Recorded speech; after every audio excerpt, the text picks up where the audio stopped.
Antique Row, a shopping area famous in Philadelphia for its antique stores, has been going on a downhill since the recession. Once said to have more than 24 antique stores, there are only a handful of these stores remaining. People are refraining from spending their money on luxury items such as antiques and are more open to more modern items, which are often cheaper. Because antiques are losing popularity, the antique shops are slowly going out of business and shutting down. Different shops are coming in to replace the once trendy antique stores. Antique Row had over 32 stores. It was one of the most popular antique shopping venues in the whole country. And little by little over the years, people left, nobody came back, and now we're only down to about 7 shops left. Pine Street used to be a destination for antiques and is somewhat, but it is not the wholesale industry that it used to be. The recession really killed the business.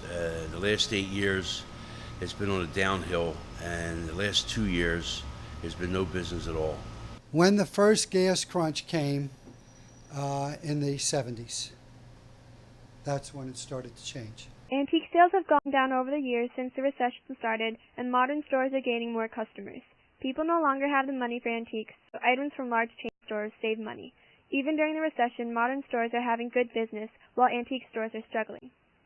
You can buy a modern item today for $2,000–3,000, as an antique would cost you $20,000 or $30,000. Matthew Miller, the owner of Shag, a modern store with retro merchandise, shares his thoughts. What we sell, people need anyway, and I think people still have to furnish their homes, and they have to cook, and they have to drink, and so I think people would be buying our stuff whether the economy was bad or not. With most of the antique stores gone, Antique Row has a variety of shops, making it no longer an area mainly focused on antiques. Restaurants, cafes, boutiques, vintage clothing shops, and stores with modern items are opening up throughout Antique Row. People in the area are enjoying the new stores despite the closings of many antique stores.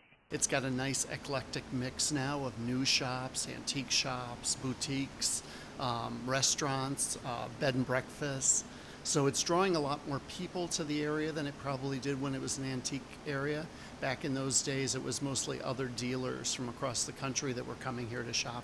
Now we're getting more retail customers. Antique Row will continue to flourish with new stores. Maybe not new antique stores that often, but we have art galleries, we have cafes, we have accessory stores, we have vintage clothing stores, and I think it's going to lean more towards the retro for the younger people. It will not be an antique center anymore. It'll be a different, be all different kind of stores here, from boutiques to restaurants to, but there'll be no antique stores left. Although the antique shops are losing popularity, there's hope for a different future where Antique Row can have a new, different atmosphere. There are several upcoming stores that are attracting shoppers of all kinds. Other new businesses include restaurants, B&Bs, and boutiques. Whether Antique Row focuses on antique shops or more modern businesses, its legacy will always live on.